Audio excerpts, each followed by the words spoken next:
الرحمن الرحیم الحمدللہ رب العالمین الصلاة والسلام علی اشرف الانبیاء والمرسلین شفیع المذنبین الذی بعثہ رحمۃ للعالمین سیدنا و مولانا ابی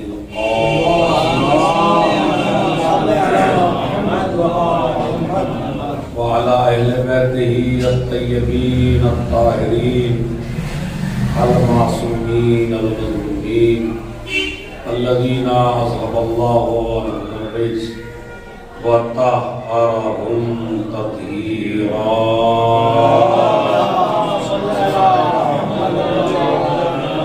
ورحمة الله على أعدائهم أجمعين من یومنا هذا إلى قیام یوم الدین اما بعد قال ابو جعفر علیہ الصلاة والسلام لا تنالوا ولایتنا الا بالوفء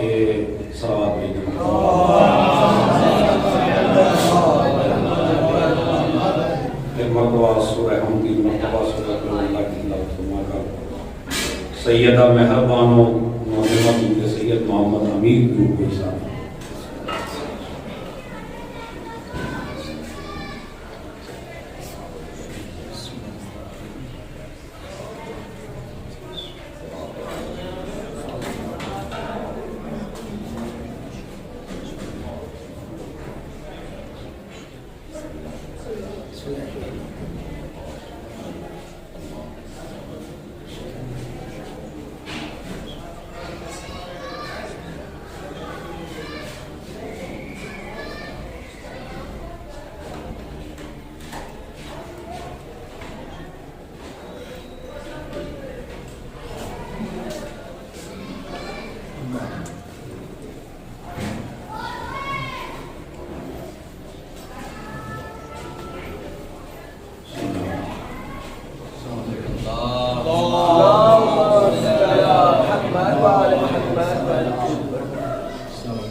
میں نے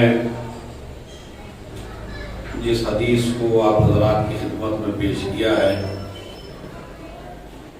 وہ امام کی احادیث میں سے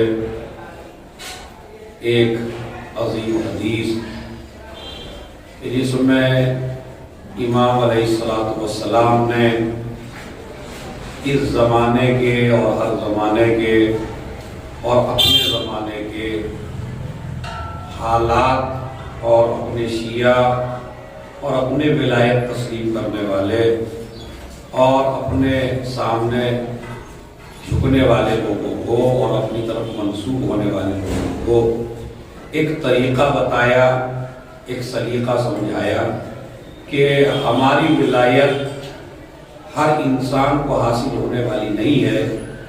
لا تنالوا ولایتنا، ہماری ولایت نہیں ملے گی الا بالعمل والتقویٰ، مگر یہ عمل کے ساتھ ملے گی یا ور کے ساتھ ملے گی۔ ورع کہتے ہیں تقویٰ اور ورع، یہ دو چیزیں ہیں، یعنی حرام سے بچنا۔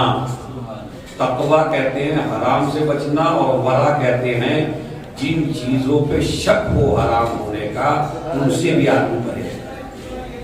تو لہذا ہماری ولایت جو ہے وہ ہر کسی کو حاصل ہونے والی نہیں ہے، بلکہ دوسری جگہ اسی امام نے، جس امام کی آج ولادت کی تاریخ ہے اور یہ اول رجب ہے، پہلی رجب ہے، اور اس میں بڑی ہمارے لیے مسرت اور خوشی اور بہت ہی عظیم دن ہے ہمارے لیے، تو لہذا میں بغیر مصائب کے آپ حضرات کی خدمت میں کچھ ہسٹری امام محمد باقر علیہ السلام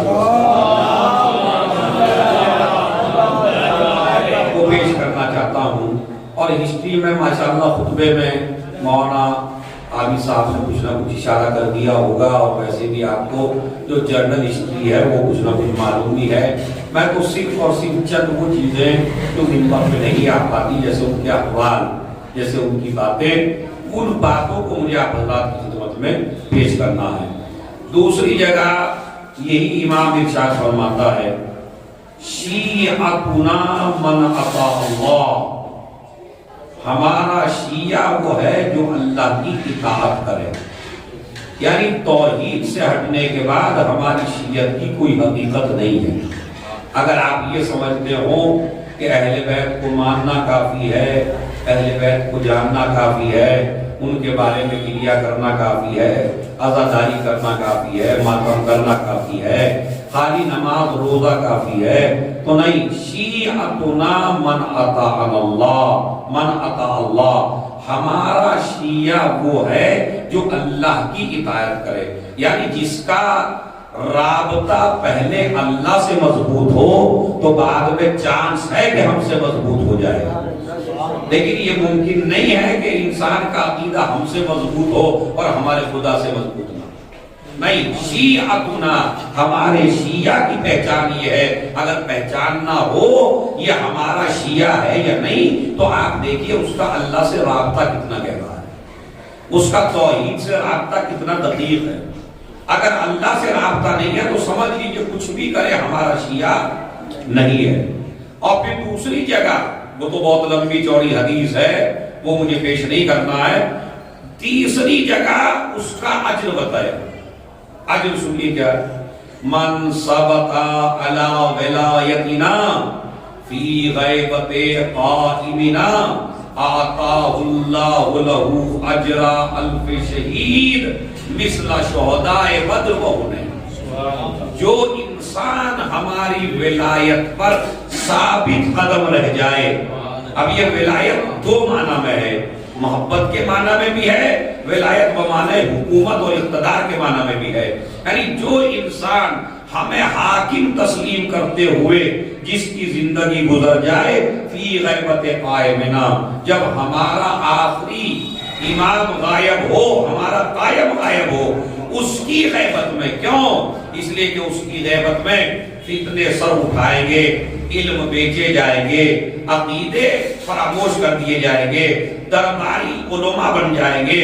ایسے ماحول میں ایک انسان کا اپنے عقیدے کو بچا لے جانا سب سے بڑا جہاد ہے، قوم کو بچانا نہیں، خود اپنے آپ کو بچا لینا ایسے ماحول میں بہت بڑے کمال کی بات ہے۔ اسی لیے آتاہ اللہ لہ اجر الف شہید، اللہ اسے ایک آدمی کو 1000 شہداء کا اجر عنایت کرے۔ کس کو؟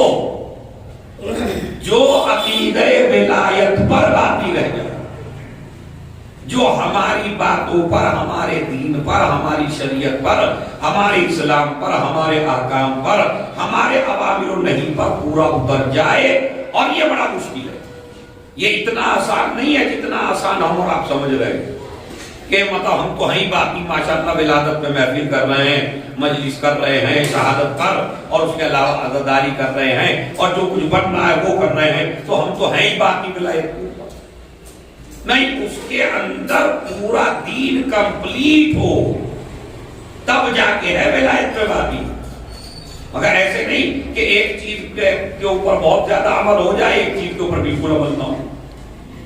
مطلب ایک آدمی مسجد کی طرف زیادہ نکل جائے، ایک طرف عزاداری کی طرف زیادہ نکل جائے، وہ بھی دعوے دار ہے میں کوئی ہوں، یہ بھی دعوے دار ہے میں بھی چاہنے والا ہوں۔ امام نے فرمایا اتنا آسان نہیں ہے، اس لیے کہ جب تمہارا ہادی تمہاری نظروں سے غائب ہو جائے تو شیطان کو بہکانے کا بہت زیادہ موقع ملتا ہے، لیکن آج شیطنت کا دور ہے، شیطان کو بہکانے کا غیبت کے زمانے میں بہت زیادہ اس کو بہترین چانس ملا ہوا ہے بہکانے کا۔ مثلا کسی کے ذہن میں یہ ڈال دیتا ہے ارے بھائی کوئی اتنے سال زندہ کیسے رہے گا، تو فتنہ آیا یا نہیں آیا؟ کوئی کہتا ہے یہ تو کہیں بھی بات ہے، کیا پتہ آئے گا بھی یا نہیں بھی آئے گا۔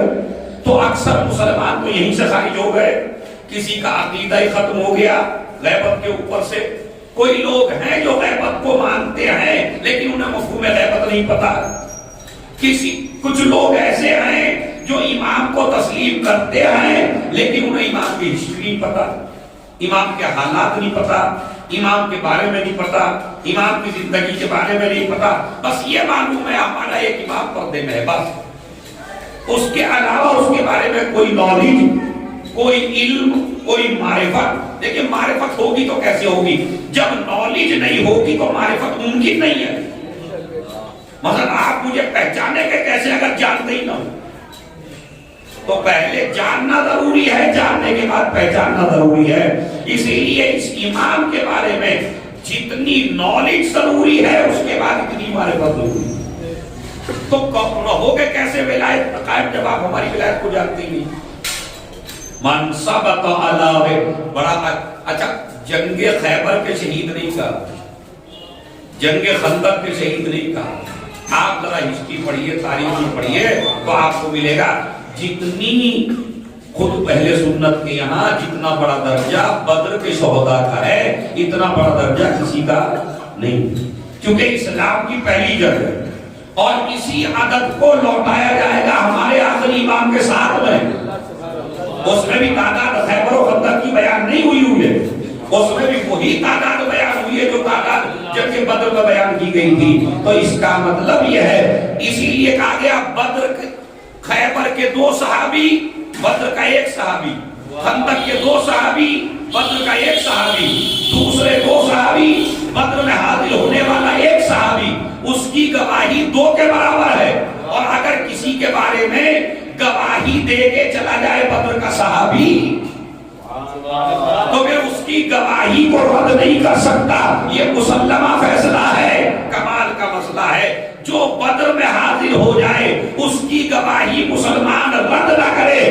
بدر جس کے ہاتھوں پہ فتح ہو جائے. ایک سلام بھیج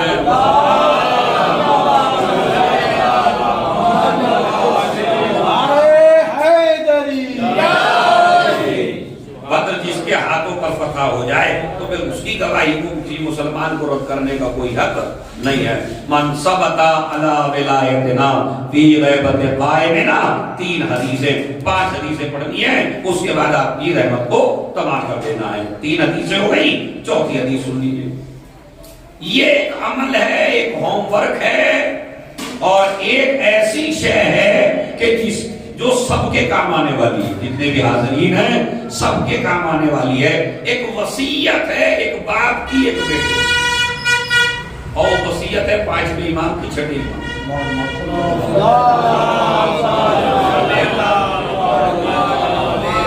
5ویں امام کی وصیت ہے 6ٹھے امام. کام آنے والی ہے خدا کی قسم، ذاکروں کو بھی کام آنے والی، کیونکہ یہ میسج دے سکتے ہیں پوری دنیا میں. کیا ہے؟ وقال ابو جعفر علیہ السلام لابنہ جعفر الصادق علیہ السلام. دیکھیں کتنا بہترین طریقہ. آپ اگر اس وصیت پہ عمل کر لیں تو خدا کی قسم عادت ڈال لیں اس وصیت پر عمل کرنے کی. چھوٹے چھوٹے 3 لفظ ہیں جو آپ کی زندگی کو تبدیل کر سکتے ہیں.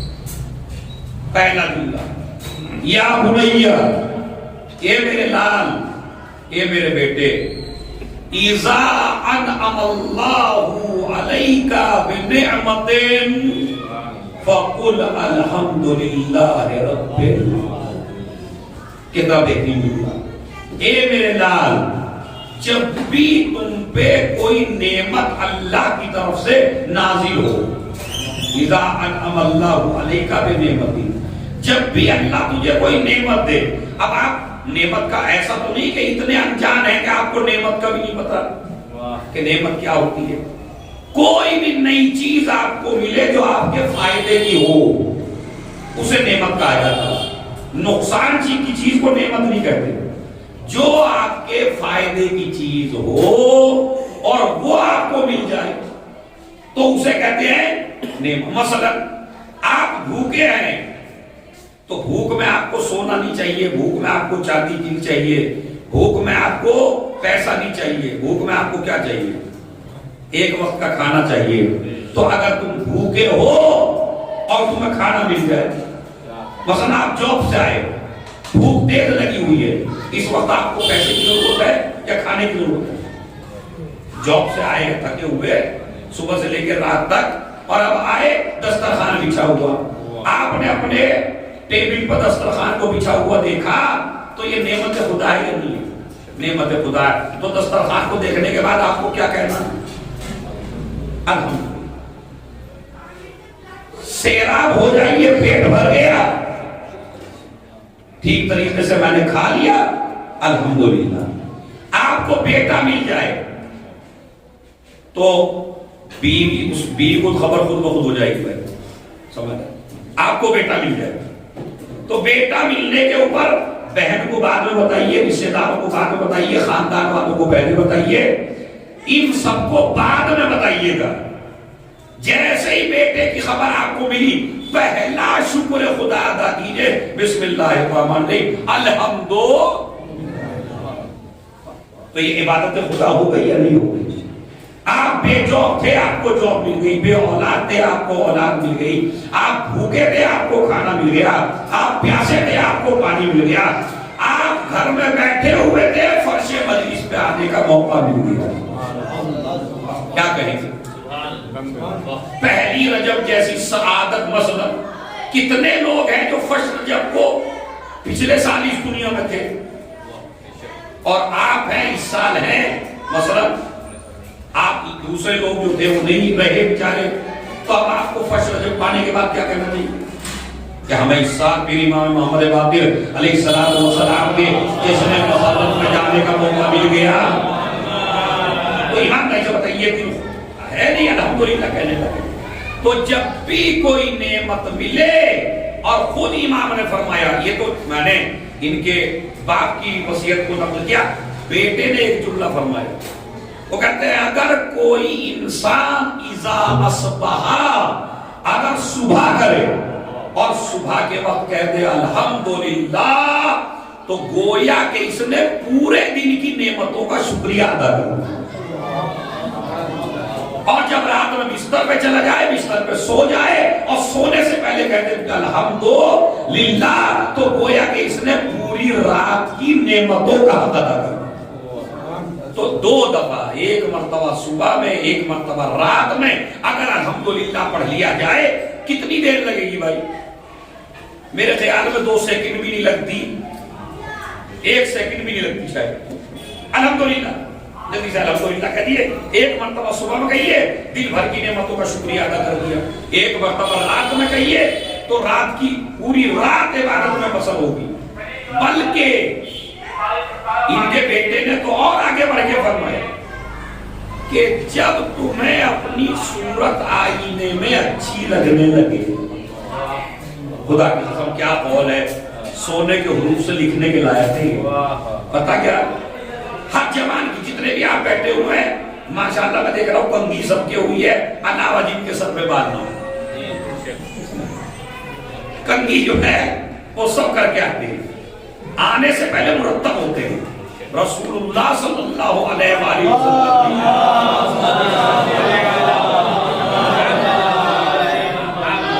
بڑے حیدر میں صاحب کے بالکل چھوٹے چھوٹے, لیکن یہ بھی کر کے آئے.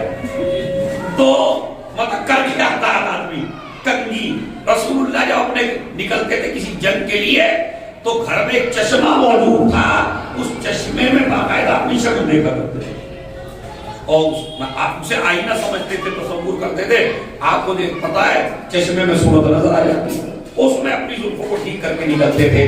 تو یہ بھی سنت نبی بھی ہے کہ گھر سے اجڑے چمن بن کے نہ نکلیے, منظم بن کے نکلیے, محترم بن کے نکلیے, صاف بن کے نکلیے. یہ اسلام کا حکم ہے. اسلام آپ کو گندا نہیں دیکھنا چاہتا.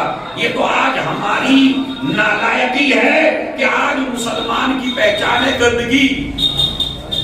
اگر 6-10 دکانوں میں ایک دکان مسلمان کی ہے اور آپ کو پتہ نہ ہو کہ کون سی دکان ہے, تو جو سب سے گندی ہو وہ مسلمان کی. یہ تو آج ہماری حیثیت ہو گئی, ہماری حقیقت ہو گئی. ورنہ النظافۃ من الایمان, صفائی ایمان آدھا ایمان ہے. یہ اسلام کا ہے. تو اب امام فرماتے ہیں تجھے عادت بھی ہے آئینہ دیکھنے کی، اسلام کا حکم بھی ہے، سنت نبوی بھی ہے، مرتب ہونا چاہے ہمارا حکم بھی نہ ہو، ہر آدمی کو اچھا لگتا ہے بننا سگرنا، تو یہ تو آپ کو سب کو اچھا لگتا ہے نا، بن ٹھن کے جاؤں میں کہیں، خود بھی اچھا لگتا ہے، لیکن ہم اس کو بھی عبادت بنا سکتے ہیں اگر آپ ہمارے طریقے کا عمل کر لیں۔ یعنی آپ بن بھی جائیں گے، سگر بھی جائیں گے اور کنگھی بھی کر لیں گے، اور آپ کی جو دل کی مراد ہے وہ بھی پوری ہو جائے گی، اور اسلام کا حکم بھی پورا ہو جائے گا، یہ عبادت بھی بن جائے گا۔ کہا کیسے؟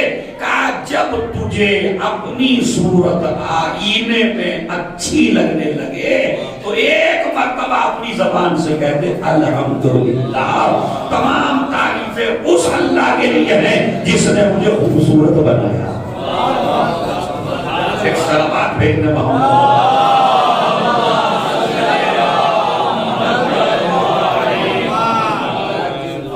تمام تعریف اس اللہ کے لیے جس نے مجھے خوبصورت بنایا۔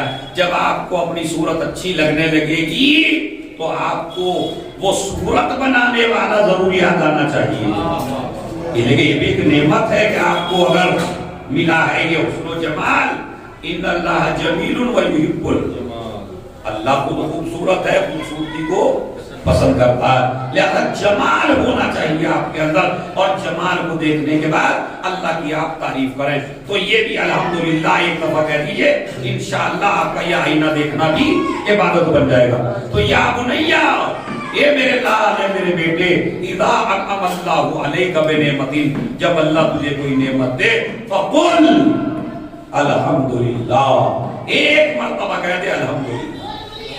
اور یہ تو میں آپ کو اور ذرا گہرائی کی طرف لے جاؤں، کیا اس الحمدللہ کہنے سے شکریہ ادا ہو گیا؟ کیوں؟ دیکھیے ہر نعمت کے اوپر ایک شکریہ واجب ہے، ہر نعمت پر ایک شکریہ واجب ہے، مستحب نہیں ہے، واجب ہے ہر نعمت پہ شکریہ، ایک نعمت پہ ایک شکریہ۔ مثلا آپ کو بیٹا ملا، آپ نے کہا الحمدللہ، تو آپ نے یہ جو الحمدللہ کا بیٹا ملنے کی وجہ سے کہا، لیکن یہ جو آپ زبان سے بولے، یہ جو آپ زبان سے بولے الحمدللہ، یہ نعمت ہے یا نہیں؟ یہ جو بولنا ہے، یہ جو آپ کی زبان کا اٹھنا ہے، کیوں کیا اس دنیا میں ایسے نہیں ہے کہ جو بولتے تو ہیں مگر آواز نہیں آتی، آواز آتی ہے تو سمجھ میں نہیں آتی؟ تو یہ جو زبان مبارک اللہ نے آپ کو عنایت فرمائی ہے، اور آپ نے زبان اٹھا کے کہا اللہ اکبر الحمدللہ، یہ جو الحمدللہ کا یہ نعمت ہے یا نہیں؟ اس کا شکریہ کیا ہے؟ اور اگر ایک مرتبہ بول کے کہہ دو گے یہ بولنے کا شکریہ ہے، تو جو دوسری دفعہ بولے، یعنی اب سمجھ میں آیا؟ خدا کی قسم جب گہرائی میں چلا جاتا ہے تو سمجھ میں آتا۔ امام حسین علیہ السلام فرماتے ہیں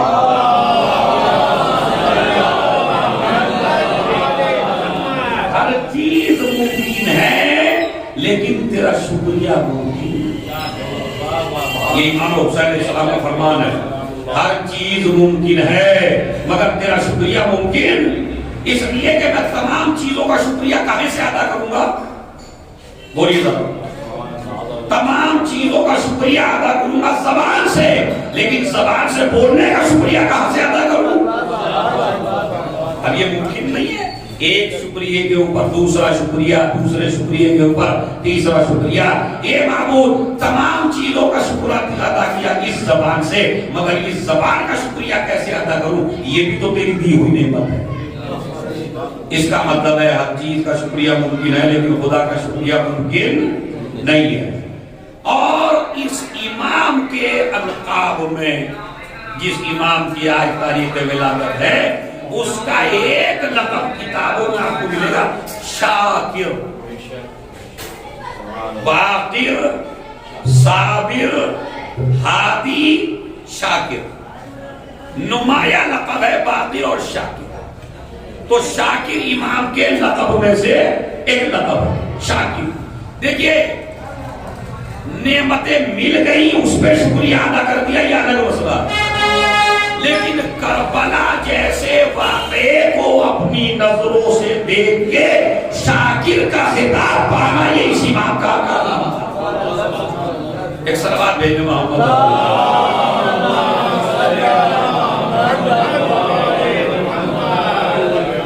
ایک صلوات اور پڑھے محمد۔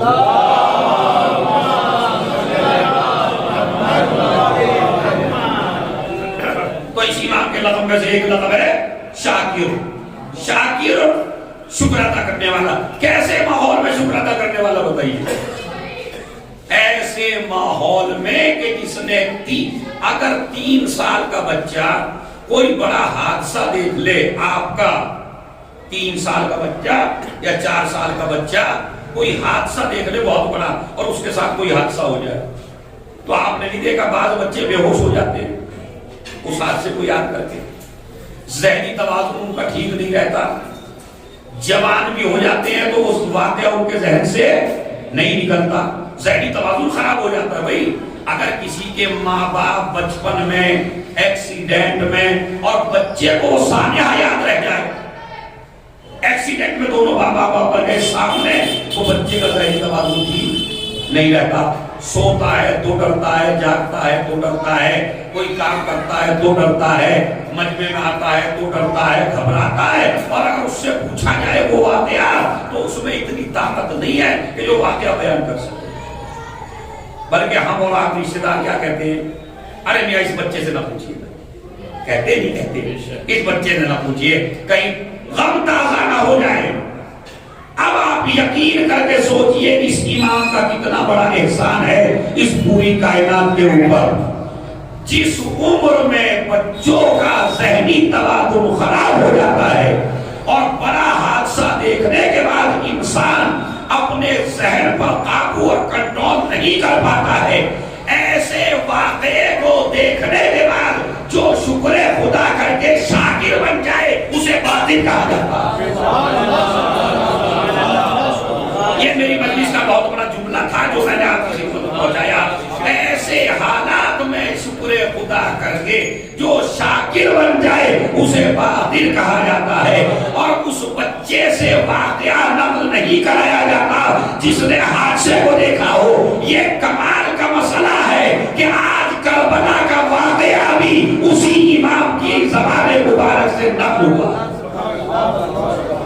یہ ہے اس وقت کا بچپن، دیکھا اور دیکھنے کے بعد باقر العلوم کا خطاب مل گیا، ایسا خطاب نہیں ہے، باقر العلوم کا خطاب مل گیا، یعنی علم اتنا پھیلایا کہ یا باقروں کا خطاب کسی عوام نے نہیں دیا، کسی قوم نے نہیں دیا، بلکہ دنیا کے لوگ وہ ہیں کہ جو پہلے اپنا علمی کارنامہ دکھاتے ہیں بعد میں سند لیتے ہیں۔ یہ امام وہ ہے جس نے علمی کارنامے بعد میں دکھائے ہیں اور اپنے دادا کے سند باطل پہلے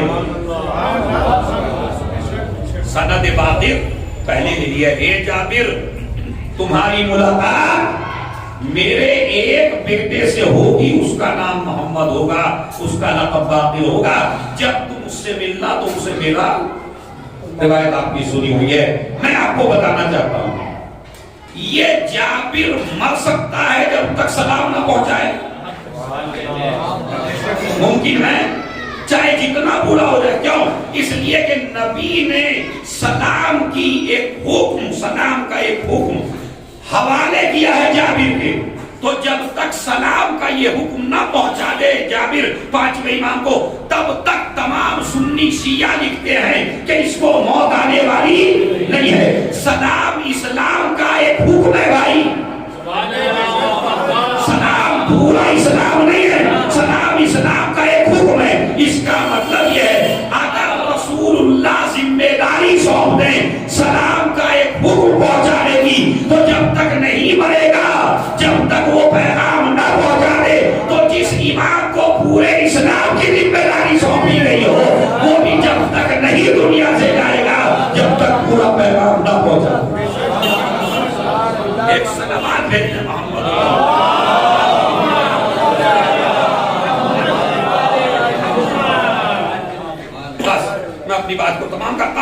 ایک واقعہ پڑھ کے اس کے بعد آپ کی وہ حدیث کمپلیٹ کر لیجئے. جب بھی آپ کو کوئی نعمت ملے تو آپ کیا کہیں گے؟ الحمدللہ. پھر فرماتے ہیں اے میرے بیٹا اذا احزنک امرون فقل لا حول ولا قوة الا باللہ العلی العظیم. جب کوئی شے تجھے رنجیدہ کر دے، جب کوئی شے تجھے پریشان کر دے، جس خبر کو سننے کے بعد تو پریشان ہو جائے، تو رنجیدہ ہو جائے، خوش ہو جائے تو کیا کہے؟ الحمدللہ. رنجیدہ ہو جائے تو کیا کہے؟ لا حول ولا قوة الا باللہ. کوئی طاقت نہیں ہے، کوئی قدرت نہیں ہے، سب سے بڑی طاقت کا نام خدا ہے، سب سے بڑی طاقت کا نام میرا معبود ہے. یعنی کیا مطلب؟ انسان دو چیزوں میں بہتا ہے. جب زیادہ خوش ہو تو بہکے گا، جب زیادہ پریشان ہو تو بہکے گا. امام نے دو لفظ ایسے بتا دیے کہ چاہے جتنی خوشی مل جائے نہیں بہکو گے، چاہے جتنا غم آ جائے نہیں بہکو گے. اس وقت کہہ دو الحمدللہ، اس وقت کہہ دو لا حول ولا قوت. نماز میں کیا کہلوایا آپ سے؟ بحول اللہ وقوتہ اقوم واعبد. میں اٹھتا بھی تیری طاقت سے ہوں، میں بیٹھتا بھی تیری طاقت سے ہوں. یعنی کیا مطلب ہے؟ نمازی کو یہ غرور پیدا نہ ہو جائے کہ میں نماز پڑھنے کے لائق ہوں، میرے گھٹنوں میں اتنی طاقت ہے کہ میں اٹھ بھی سکتا ہوں، بیٹھ بھی سکتا ہوں. اللہ نے نماز میں کہلوایا یہ تیرے گھٹنوں کی طاقت نہیں ہے، یہ تیرے معبود کی طاقت ہے. بحول اللہ وقوتہ اقوم. ورنہ کیا مطلب ہے؟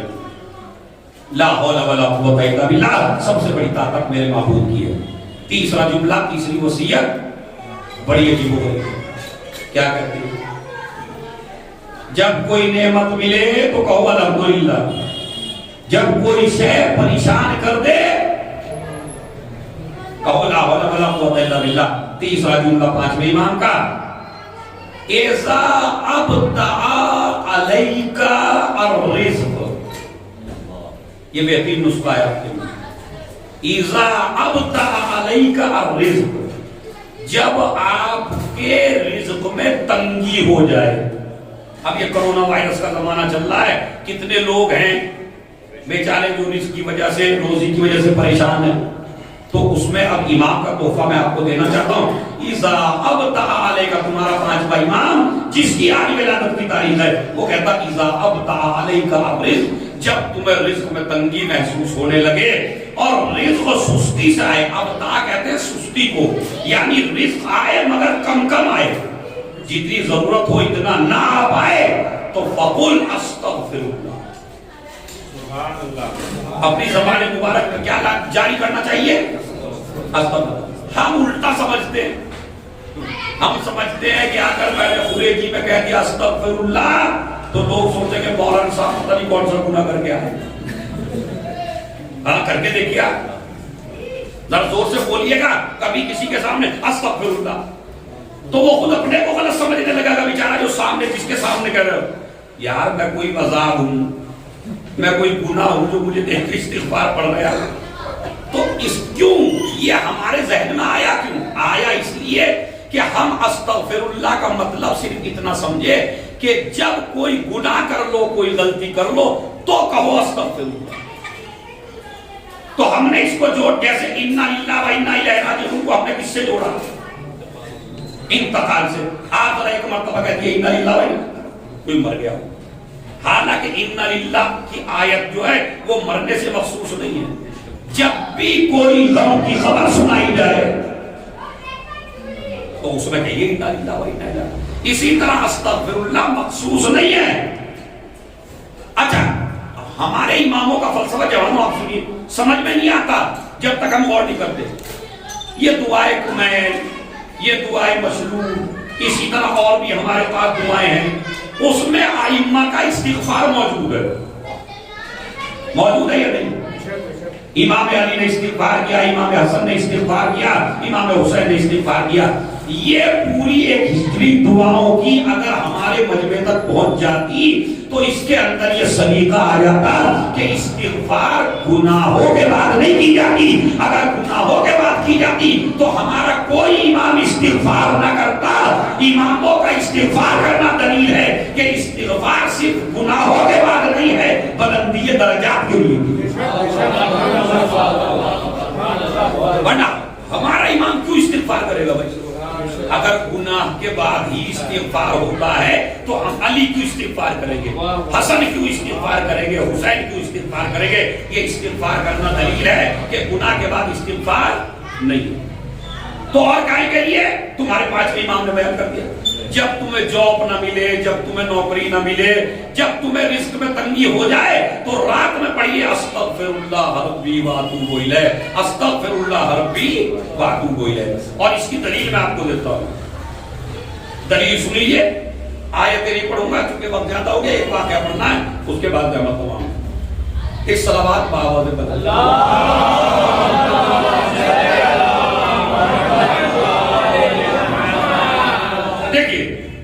کبھی کبھی استغفار ہوتا ہے اپنے گناہ کی معافی کے لیے، کبھی کبھی استغفار ہوتا ہے اپنے کو بچانے کے لیے، اور کبھی کبھی استغفار ہوتا ہے معاشرے کو بچانے کے لیے. بہت بڑا جملہ ہے. اگر اگر آپ نے گناہ نہیں کیے تو آپ کے والد محترم نے کیے ہوں گے. تمہارا خانوادہ معصوموں والا تو نہیں ہے بھائی. ایسا تو نہیں ہے کہ آپ قسمت کدے میں پیدا ہوئے ہوں، ماں گناہگار، باپ گناہگار، خاندان گناہگار. چلیے اگر قسمت کدے میں بھی پیدا ہوئے تو معاشرہ تو معصوم نہیں ہے. آپ کا ایک استغفار جہاں آپ کے گناہوں کو ختم کرتا ہے وہاں رشتہ داروں کے گناہوں کو ختم کرتا ہے.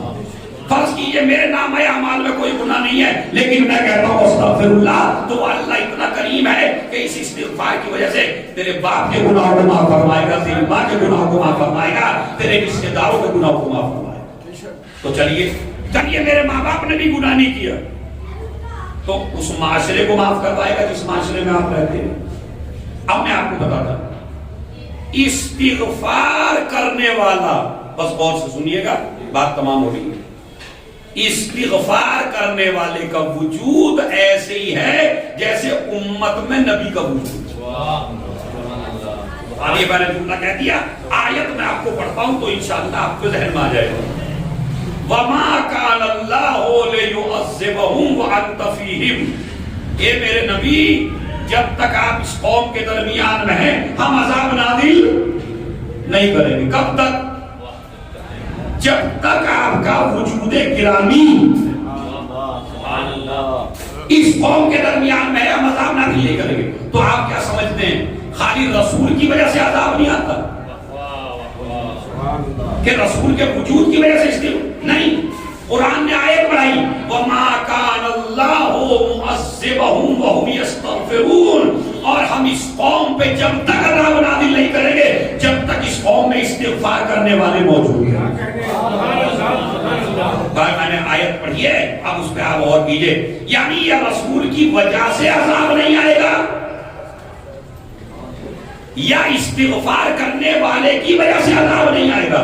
پورا گاؤں گناہ میں مبتلا ہے لیکن ایک مومن کہتا ہے استغفر اللہ ربی واتوب الیہ، تو ہم اس مومن کے وجود کو اتنا بابرکت بنا دیتے ہیں کہ یہ اپنے عذاب کو بھی ٹال دیتا ہے، ان مومنین کے عذاب کو بھی ٹال دیتا ہے. قرآن کہہ رہا بھائی وَمَا كَانَ اللَّهُ مُعَذِّبَهُمْ وَهُمْ يَسْتَغْفِرُونَ. اور اللہ عذاب نازل نہیں کرے گا جب تک استغفار کرنے والے اس قوم کے درمیان میں. نہج البلاغہ میں آپ کو پتہ نہیں استغفار کا موضوع کہاں سے چل گیا تو بس میں اسی کو کمپلیٹ کر دیتا ہوں. استغفار کے بارے میں مولا علی نے فرمایا نہج البلاغہ میں كَانَ فِي الْأَرْضِ أَمَانَانِ مِنْ عَذَابِ اللَّهِ. اللہ کے عذاب سے انسان کو دو چیزیں بچاتی ہیں. ایک امان تو رسول خدا ہیں اور ایک امان ہے استغفار. رسول نے کہا عذاب سے کتنی چیزیں بچاتی ہیں؟ ایک رسول کا وجود، یہ امان تو کہتے ہیں اٹھا لی گئی. حد رفع، ایک امانت اٹھا لی گئی. کون سی امانت؟ رسول خدا دنیا سے چلے گئے.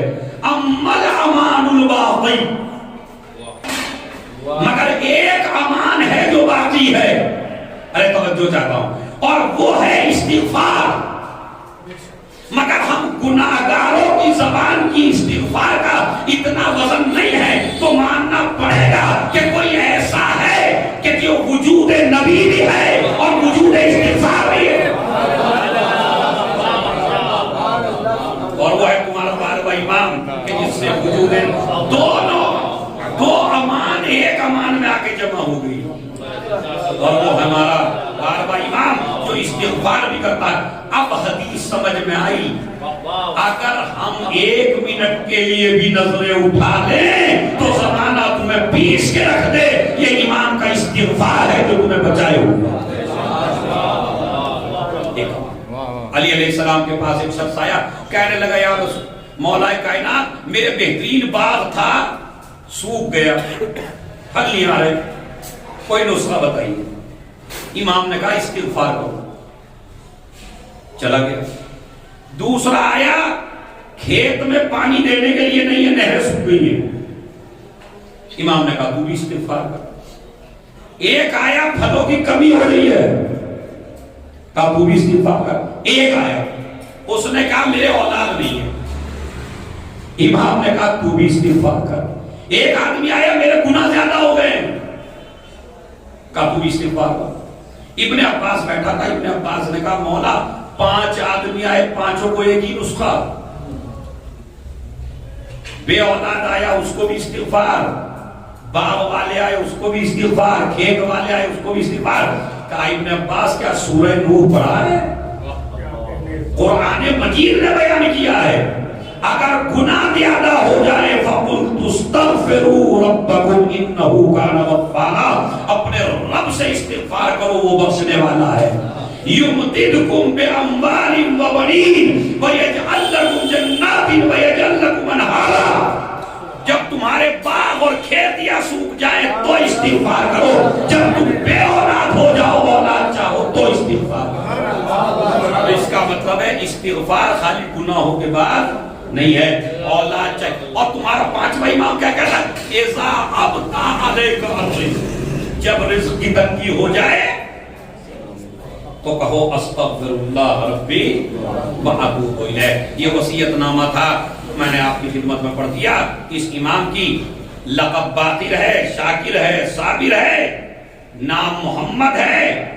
اب میں 2 لفظ کہتا ہوں چونکہ تاکہ محفل کا ایک ماحول سا بن جائے، یہ تو میں نے واضح نصیحت آپ کو کر دی ہے۔ باپ اور بیٹے کا یہ عجیب امتیاز ہے۔ ان 12 اماموں میں 14 معصومین میں 4 محمد ہیں، 4 علی ہیں۔ ان 14 میں 4 محمد ہیں، 4 علی ہیں، اور جملہ سمجھ گئے تو انشاءاللہ محفل مکمل ہو جائے گی۔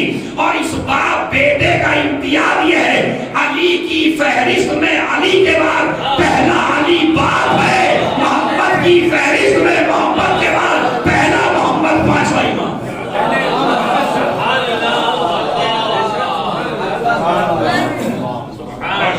یہ مجھے کہنا تھا۔ اور اب دوسرا جملہ کہ جس نے فضائل علی ابن ابی طالب کو پوری کائنات میں نشر کے بعد ایسا حق دیا جو آج تک منبر سے فضائل علی نقل ہو گئے۔ جتنی فضائل اور ولایت کی حدیثیں 5 اور 6 امام سے اتنی کسی سے نہیں، اس لیے کہ موقع ملا ہے علم پھیلانے کا۔ بس ایک مناظرہ چھوٹا سا وہ سن لیجئے، اور مناظرہ بڑا سخت ہے، وہ ہے عبداللہ ابن نافع، بہت بڑا دشمن اہل بیت، اس سے بڑا ملعون کوئی نہیں۔ وہ کہتا تھا علی جہنم میں جائیں گے، اور یہ کتنا بڑا عقیدہ، یعنی اللہ جس سے جنت اور جہنم بٹوائے، جو قسیم الجنت والنار ہو، اس کے بارے میں کہتا ہے ملعون کے جہنم میں جائیں گے۔ کہتا میرے پاس ایسی دلیل ہے، کوئی مجھے کاٹ کے دکھا دے۔ اب اس نے کہا کہ بھائی، لوگوں نے پوچھا کیا دلیل ہے؟ کہا علی نے خوارج کو قتل کیا ہے جو مسلمان تھے، نمازی تھے، روزے دار تھے، نماز شب کے پابند تھے، داڑھیوں والے تھے، پیشانی میں سجدوں کے نشان تھے۔ ایسے نمازیوں کو، ایسے مومنوں کو علی نے تہہ تیغ کر دیا، مار دیا۔ تو جو ایک مومن کو مار دے قرآن کہتا ہے وہ جہنم میں جائے گا، اور جس نے اتنے مومنوں کو مارا ہو تو بھلا یہ وہ کیسے جنت میں جائے گا؟ تو لہذا علی جہنم میں جائے گا۔ اب کوئی رد نہیں کر پا رہا ہے اس کو، دلیلیں دیتے ہیں وہ سب کیوں بھائی اتنے بڑے اچھا جنگ نہروان میں ہوا ہے، علی نے مارے ہیں ظاہری متقیوں کو، ہمارے تو ہیں بھائی، قتل تو کیے، اب مومن جس کے بارے میں مشہور ہو جائے سمجھ، تو لہذا علی نے قتل کیے۔ ایک نے کہا کیا اولاد علی میں کوئی ایسا نہیں ہے جو اس مسئلے کو حل کرے؟ کہا کوئی اولاد علی میں بھی نہیں ہے۔ انہوں نے کہا نہیں ایک ہے، کون کا پانچواں امام ہے، جائیے آپ محمد باقر کے پاس، وہ اس مسئلے کو حل کریں گے۔ اب اسے اپنے پہ بڑا غرور تھا، 15-20 آدمی ساتھ لے کے گیا مدینے، امام کو اطلاع ملی، امام نے کہا کل کا اعلان کر دو، کل اس سے ہم کریں گے۔ امام نے بھی مہاجرین و انصار میں اعلان کر دیا، سارے لوگ اکٹھا ہو جائے، سب لوگ اکٹھا ہو گئے، اب ذرا آپ بھی اکٹھے ہو جائیے محفل سننے کے لیے۔ سارا مجمع اکٹھا ہو گیا، مولا تشریف لائے، مولا نے پہلے حمد خدا کی، بعد میں درود و سلام پڑھا، اس کے بعد کہا الحمدللہ الذی اختصنا بنبوۃ و ولایت، اللہ کی حمد و ثنا ہے کہ اس نے ہمیں مخصوص کیا اپنی نبوت سے اور ولایت سے۔ کمال کا مسئلہ یہ ہے کہ ولیوں میں ولی بھی سب سے بڑے ہم ہیں، نبیوں میں نبی بھی سب سے بڑے ہم ہیں۔ ہمارے گھر میں نبوت ہے، ہمارے گھر میں ولایت ہے۔ امام خاموش ہوئے، کہا دعویٰ کیا ہے بتاؤ؟ اب مجمع بھرا ہوا ہے۔ اب وہ اٹھا عبداللہ ابن نافع کہنے لگا علی جہنمی ہے، معاذ اللہ۔ کیوں؟ علی نے مومنوں کا قتل کیا ہے، جہنم میں جائے گا علی ابن ابی طالب۔ ایک مرتبہ میرے مولا نے کہا اچھا ٹھیک ہے چپ ہو جا، خاموش ہو جا، بیٹھ گیا۔ امام نے مہاجرین و انصار سے کہا، اور ایک محفل مقاصدہ سا معین سا ہوا، اور مجمع سے کہا بتاؤ کس کے ذہن میں میرے دادا کی فضیلت ہے؟ اب جتنا مجمع بیٹھا ہوا تھا اس نے حدیثیں بیان کرنا شروع کی نبی کی، کسی نے غدیر کا قصہ سنایا، کسی نے ذوالشیرہ کا قصہ سنایا، کسی نے بدر کی روایت سنائی، کسی نے حنین کا واقعہ سنایا، سارے واقعے سنا رہے۔ اب جو بیچارہ کبھی نہیں بھی سننا چاہتا تھا آج وہ بھی سن رہا ہے۔ علی کے فضائل، کبھی اس کونے سے آدمی اٹھتا، کبھی اس کونے سے آدمی اٹھتا، کبھی اس کونے سے آدمی اٹھتا۔ جب سب لوگوں سے میرے مولا نے ذکر اپنے دادا کا ذکر سن لیا، اپنے دادا کے فضائل سن لیے، ایک اٹھا، اس نے کہا خیبر کے دن نبی کریم نے اعلان کیا لَأُوتِيَنَّ الرَّایَةَ غَدًا رَجُلًا كَرَّارًا غَیْرَ فَرَّارٍ يُحِبُّ اللَّهَ وَرَسُولَهُ وَيُحِبُّهُ اللَّهُ وَرَسُولُهُ۔ اللہ کے رسول نے اعلان کیا کل میں علم اسے دوں گا جو کرار ہو، غیر فرار ہو، بڑھ بڑھ کے حملہ کرنے والا ہو، اللہ اور رسول کو دوست رکھتا ہو، اللہ اور رسول اسے دوست رکھتے ہو۔ یہ مین جملہ نہیں، اللہ رسول کو دوست رکھتا ہو، اللہ اور رسول اسے بھی اس سے محبت کرتے ہو، اللہ اور رسول۔ ایک مرتبہ امام نے فرمایا ما تقول فی ھذا الحدیث، بتا اس حدیث کے بارے میں تیرا کیا نظریہ؟ کہنے کا معتبر ہے، حدیث معتبر ہے، نبی نے فرمائی ہے، جنگ خیبر میں فرمائی ہے۔ کہا کیا فرمائی ہے؟ کہا یہی جو انہوں نے پڑھی ہے، اللہ رسول اس سے محبت کرتے ہو، وہ اللہ رسول کو محبت کرتا ہو، دوست رکھتا ہو۔ کہا حدیث صحیح ہے، کہا سمجھ گیا۔ کہنے لگا لیکن خوارج سے جو جنگ ہوئی ہے، جنگ نہروان، وہ تو خیبر کے بعد ہوئی ہے۔ علی پہلے تو مومن تھے، جب خیبر میں کہا تھا جب تو علی مومن تھے، یہ تو بعد میں قتل عام کیا علی ابن ابی طالب نے، بعد میں علی بہک گئے، تو بعد کی کیا دلیل ہے؟ امام نے فرمایا اسی جملے میں دلیل ہے، اگر غور کر لیں کیا یحبہ اللہ ورسولہ، اللہ اسے دوست رکھتا ہے اور رکھے گا۔ ارے نہیں آپ نے توجہ دی، یہ گرامر کی بات ہے، گزارے میں دو زمانے پائے جاتے ہیں، اللہ دوست بھی رکھتا ہے، اللہ دوست بھی رکھے گا۔ چونکہ وہ عربی گرامر جانتا تھا، کہا مستقبل کے معنی ہے یا نہیں؟ کہا مستقبل کے معنی اس صیغے میں موجود ہے، اللہ دوست رکھتا ہے، اللہ دوست رکھے گا۔ کہا تو اس میں علی کا کیا قصور ہے؟ اگر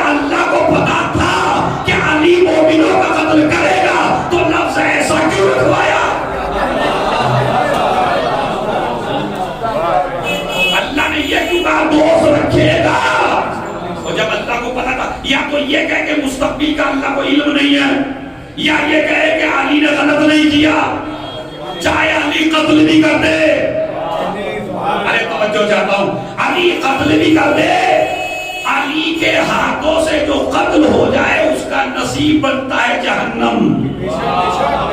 اس لیے ہم مسلمانوں سے کہتے ہیں میاں ضد نہ کرو کہ خلیفہ ثالث کو علی نے مارا ہے، اس لیے کہ اگر علی ماریں گے تو نصیب جہنم بنتا ہے۔